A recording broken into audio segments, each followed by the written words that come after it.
Guénel, Anne, bonjour. Bonjour Merci de nous Erwan. avoir rejoints sur le plateau. Alors on avait des plateaux exclusivement féminins depuis 2 semaines.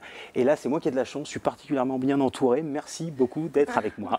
C'est très sympa. Et Anne, pour commencer, vous allez nous parler de 2 incontournables de la saison, c'est-à-dire le Caban et le Duffelcoat. En effet, aujourd'hui, je vais vous proposer d'arbitrer le match entre le Caban et le Duffelcoat. Alors, ces 2 violons de mer sont vraiment des incontournables de la garde-robe masculine et du vestiaire maritime. Mais ils ont des origines pourtant bien différentes. Alors, connaissez-vous l'origine de ces 2 manteaux ? Moi, je dirais le Caban breton et le Duffelcoat grand breton, son cousin britannique. Alors, en fait, c'est pas exactement ça. Donc, en fait, c'est vraiment le Duffelcoat est vraiment le cousin du Caban, mais ils ont des origines un peu différentes, puisque le Caban, en fait, fait partie de la tenue réglementaire des marins depuis le Second Empire, c'est-à-dire à peu près 1853. Donc, en fait, il est vraiment le vêtement traditionnel de tous les marins de tout le littoral français depuis la fin du 19e. Donc, pas seulement des Bretons. Alors, peut-être ce qui vous fait penser qu'il est breton, c'est parce qu'à partir des années 50, la mode va s'en inspirer pour créer le cabic breton. Le fameux cabic, voilà, donc je vous rappelle, vous savez ce que veut dire cab en breton ? Vas-y. La cape, c'est ça. Donc, c'est un manteau similaire, mais qu'on peut voir, par exemple, porté encore aujourd'hui par les sonneurs du Bagat Saint-Patrick de Quimper. Et puis, le Duffelcoat, lui, n'est pas vraiment anglais, même si c'est vrai qu'il va devenir populaire quand il va être l'uniforme de la Royal Navy pendant la Seconde Guerre mondiale. Son origine est plus proche de nous, elle est belge. Ah ouais ? Alors, en fait, le duffel, c'est un tissu très épais à base de laine dans lequel on taillait ce manteau. Et puis, par la suite, le nom de ce matériau dérive en fait de la ville belge de Duffel-Zandhoven, où on produisait ces draperies de laine. Donc vraiment, les premiers hommes à s'être revêtus des Duffelcoats sont les pêcheurs belges pour se protéger des vents froids de la mer du Nord, et pas les Anglais. Les points communs ou les particularités de ces manteaux, c'est quoi ? Alors en fait, l'idée, c'est qu'au départ, tous les deux, donc ces 2 cousins, sont des vêtements professionnels. Donc ils doivent être chauds, couvrants et surtout imperméables pour faire barrière aux embruns. Et c'est de la laine, comment ça peut être imperméable ?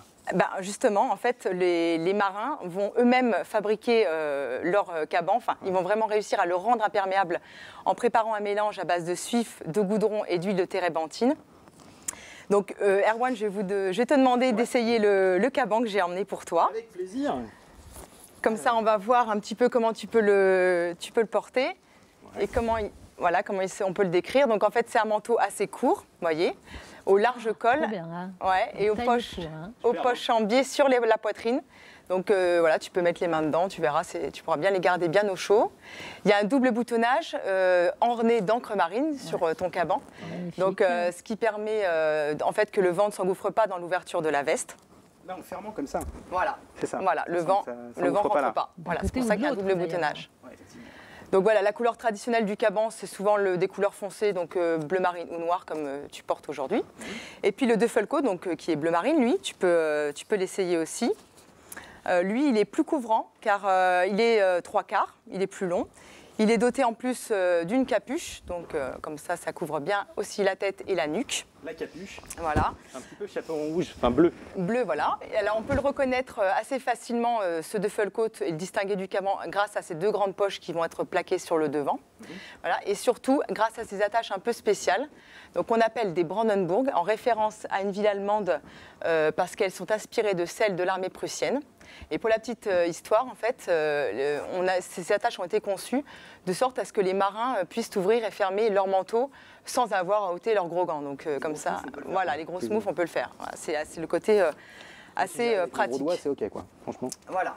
Il y a un côté bonne famille tout de suite qui est. Et puis en plus, on peut voir la doublure en tartan, c'est très, très sympa aussi. Superbe. Donc voilà. Donc aujourd'hui, le caban et le Duffelcoat ont une place vraiment dans la grande famille des vêtements incontournables. Ils naviguent vraiment dans le monde de la mode depuis des décennies, mais ont évolué au fil du temps. Donc c'est le créateur Yves Saint Laurent, dans sa collection Marine en 66, qui va être le premier à ajuster le caban aux courbes féminines, avec aussi un drap de laine moins épais. Et depuis, le prêt-à-porter va n'avoir de cesse de le moderniser en le revisitant, par exemple avec des carreaux, des bordures de cuir ou même de couleurs, comme sur le caban que j'ai emmené aujourd'hui. Donc voilà. Alors ce caban, vous l'avez peut-être vu sur notre Miss France lors du coup d'envoi du match Stade Brestois-Sochaux. Il va beaucoup mieux à vous, sincèrement. Oh, il lui va bien à elle aussi quand même. Oui, c'est vrai qu'il lui va bien à elle aussi, c'est vrai. Donc ce caban, en fait, c'est la marque danoise North Project qui s'était associée avec notre marque bretonne Armor Luxe pour une édition spéciale pour le magasin Colette. Alors moi j'aime bien ce petit côté revisité avec un drap de laine rouge qui vient contraster avec le bleu marine traditionnel du caban. Ouais. Et aussi vous pouvez le voir le revers rouge sur le col. Je vous propose d'en découvrir beaucoup plus sur votre blog parce que sincèrement, on a vraiment pris beaucoup de temps pour parler des cabans. On a vu quelques cabans et il y en a un à côté de vous, Guénaëlle. Vous pourriez le mettre rapidement pour faire votre chronique, justement, c'est possible. Justement, je rectifie Erwan, c'est pas un caban, donc c'est le Duffelcoat qui va venir se moderniser puisqu'il se raccourcit.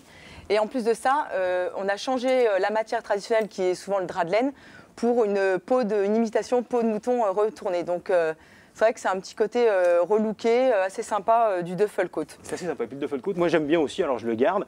Merci beaucoup Anne, merci on retrouve tout ça sur votre blog. Voilà. On va voir s'afficher l'adresse, on n'a pas pu mettre le http:// mais il faut bien ça avant, surtout. Hein.